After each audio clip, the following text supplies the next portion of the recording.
teh podjemnih avtorskih pogodb in hkrati zaposleno v javnem sektorju obstaja?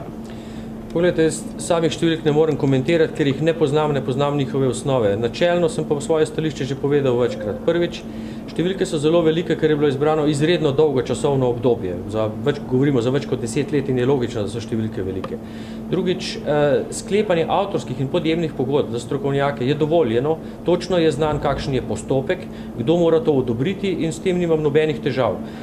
Imam pa pomisleke v višinah takrat, kadar so te številke tako visoke, da bi težko razumel, da je bilo redno delo opravljeno v celoti, poleg tega pa še tako velika količina dodatnega dela. In to je moj edini pomislek.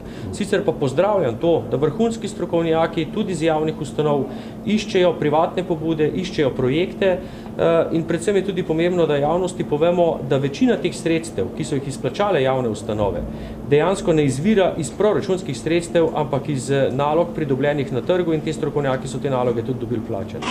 Še enkrat, temeljni pomislek je, ali je tako veliko količino dela mogoče opraviti in s tem ne ogroziti upravljanje rednega dela, drugih težav pa nima s tem. Kakšno pogled je torej na vaš pogled na odstop gospod Setnikar Cankar? Jaz menim, da je gospa Setnikar Cankarjeva ravnala korektno, ker bi z takimi obremenitvami težko opravljala svojo funkcijo.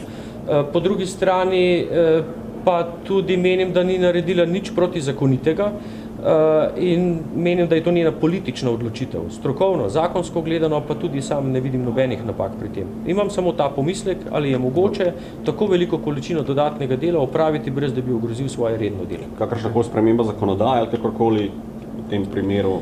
Glejte, spremembe zakonodaje so sicer možne, ampak to pomeni, da bomo uvedli še eno birokratsko omejitev, še enega ukrepa za naloge, ki jih v bistvu spodbujamo. Spodbujamo naloge, da se delavci v javnem sektorju povezujejo tudi z privatnim sektorjem, pridobijo dodatne naloge in pripeljejo svež kapital v javni sektor.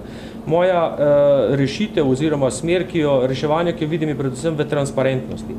Kar pomeni, da so za javne uslužbence njihovi prihodki in da so za javne zavode njihovi stroški javno objavljeni, potem se pa soočimo s takimi argumenti, kot se danes soočamo. Ali je možna ustrezna obrazložitev? Torej, jaz vidim rešitev v transparentnosti, ne pa v dodatnih birokratskih ovirah in ravno objave KPK-ja dejansko grejo v smer transparentnosti.